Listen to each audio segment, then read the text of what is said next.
everyone! Another day, another mini vlog, and another a day of my life here in Hong Kong. For today's mini vlog nga po ay papakita ko sa inyo ang routine kung paano ko po asikasuhin si Toto papuntang school. Tuwing 7 AM nga po ay nilalabas na siya ng nanay niya sa kwarto nila para asikasuhin ko na, and then first thing in the morning, I will change his diaper, and then after that, gagawin ko na po siya ng gatas niya, and then after niya uminom ng gatas niya, magluluto po ako ng almusal niya, either pancake or apple pie, like that.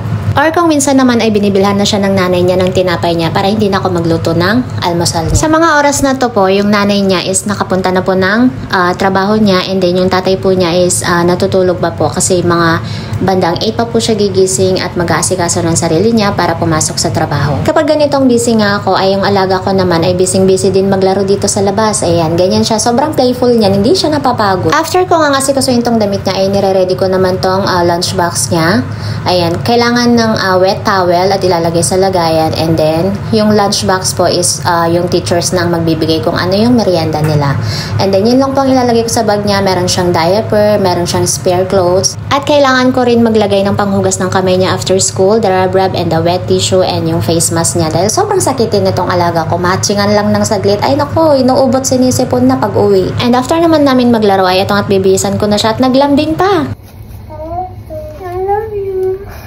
Ay, talaga naman. Napaka-sweet naman talaga ng batang to. Actually, sweet naman talaga siya. Pero sobrang kulit naman talaga. Kung meron lang labanan ng makulit, ilalaban ko to. Pero kapag nasa labas yan siya, sobrang behave niya. Sabi tuloy ng mga tao sa kanya, ang bait-bait na alaga mo. Naku po, hindi nila alam pag nasa loob ng bahay yan. Malasampu yan. Char.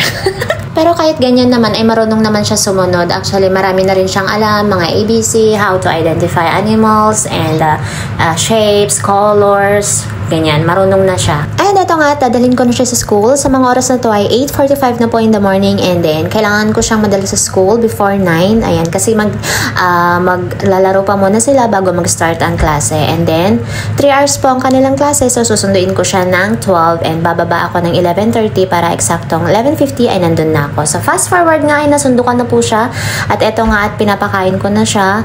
Ayan, noodles lang naman din ang kinakain niya. So kumain na ako dito para siya na lang yung aasikasuhin ko pag uwi niya. At after nga niyang mag-lunch ay mag-rest saglit bago po siya matulog. So ang tulog po ni Toto daily is nasa 2 hours or 2.5 hours, minsan 3 hours, depende sa pagod niya. Yes po, depende sa pagod niya. Pero minsan may mga klase siya ng hapon, like activities, mga gym class or drawing lesson, ganyan. So minsan natutulog siya ng 1 hour lang, minsan 2 hours. Or kung wala naman siyang activities ng hapon, ay dinadala ko siya sa park sa baba. Doon kami maglalaro. Ayan. Paglalaroin ko siya doon ng 1 oras or 1.5 oras. Kanina nga ay tinanong ko siya kung ano yung merienda nila sa school, and sabi niya ay tinapay daw. Baw, sabi niya.